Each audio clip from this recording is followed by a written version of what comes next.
teror keluarga kami. Hitam. Entah mengapa suasana kamarku kian hari kian gelap. Beberapa tahun lalu hal ini tak terjadi pada kami. Kejadian ini telah menimpa kami sejak setahun lalu.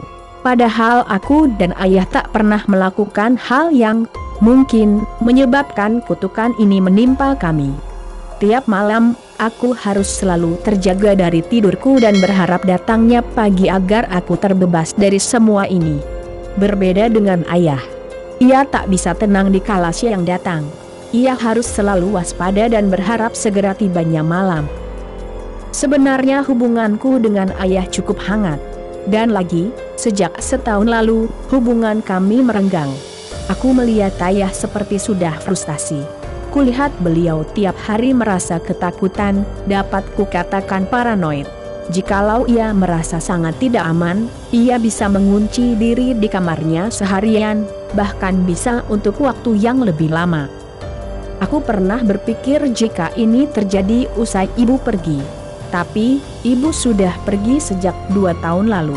Jika ingin membuat kami seperti ini pasti pun akan dilakukannya dari awal kepergiannya. Ibu juga sangat baik dan sayang kepada kami, jadi tidak mungkin jika ibu melakukan ini usai kepergiannya. Malam ini, aku kembali ke tempat tidurku usai melihat keadaan ayah di ruang makan yang telah lega karena terbebas dari serangan siang hari yang dialaminya. Kini akulah yang akan bersiaga. Jam menunjukkan pukul 8 malam. Selimut dan segala perlengkapan persiagaan telah kusiapkan sebaik mungkin. Selama ini aku berhasil mengalahkan berbagai gangguan saat malam hari. Gangguan itu selalu tak tetap parah dan waktunya datang. Pernah dia datang saat maghrib, saat tengah malam, dan terkadang saat menjelang subuh atau sepertiga malam saat ayah sholat tahajud. Sebenarnya aku sendiri tak tahu apakah dia yang menggangguku adalah makhluk gaib ataukah monster.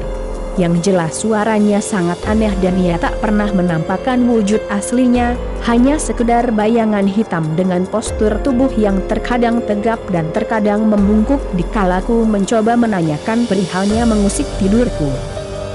Malam ini, aku akan mencoba menanyakannya lagi. Entah apapun yang akan terjadi. Aku sudah muak dengan segala gangguannya. Jam sekarang menunjukkan pukul 12, tengah malam. Sudah 4 jam aku terjaga namun belum ada tanda-tanda kedatangannya. Beberapa menit kemudian, kamarku terasa dingin. Aku mengeluarkan sedikit tanganku sambil meraba-raba sekitar meja kamar untuk mencari remote AC. Setelah kudapatkan remote AC, aku segera menaikkan suhunya. Namun suhu kamarku malah bertambah dingin. Ini kedatangannya.